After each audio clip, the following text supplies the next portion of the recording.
Hi, Kevin Pawlak here with Emerging Civil War, standing inside the sunken road or bloody lane at Antietam National Battlefield.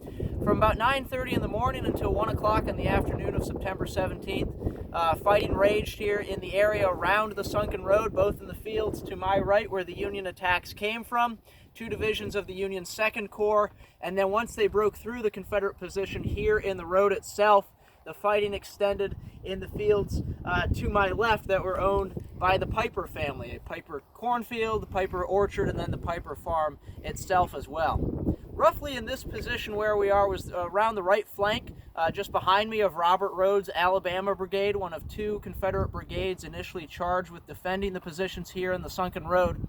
And holding the right flank of Rhodes' brigade was a well-known unit, the 6th Alabama Infantry, commanded by John Gordon, here at the Battle of Antietam.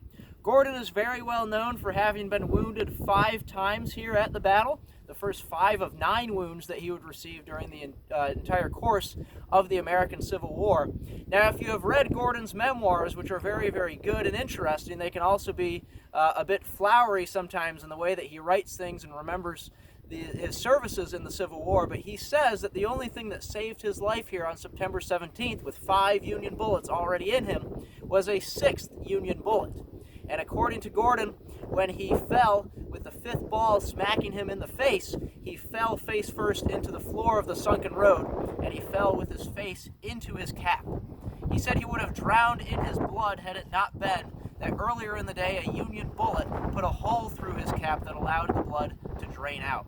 It's a great story. However, most of the contemporary sources of the 6th Alabama tell us that Gordon was immediately removed from the road, and some sources even indicate he received that 5th wound actually outside the road, so it's a little unclear if his story is nonetheless true. However, it points to a great fact of the Confederate defense of the sunken road here, and that is that command attrition happens incredibly often for the Confederates' position here. Just to the 6th Alabama's right, around the bend in the road, was the 2nd North Carolina Infantry under the command of Charles Courtney II.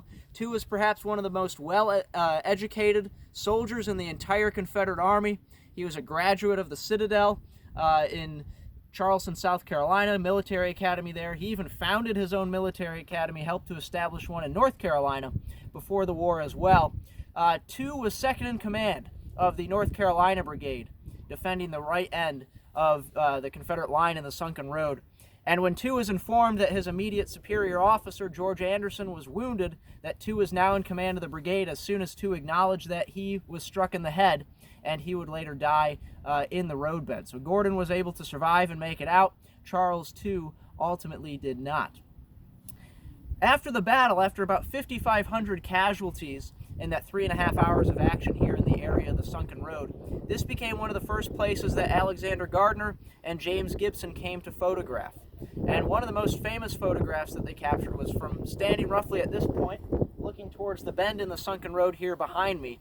Those pictures are great illustrations of what the roadbed looked like, but one quote that I want to leave you with comes from a newspaper correspondent who looked on what this road looked like in the days after the battle, and he put it best, simply saying that words are inadequate to portray the scene here in the Bloody Lane.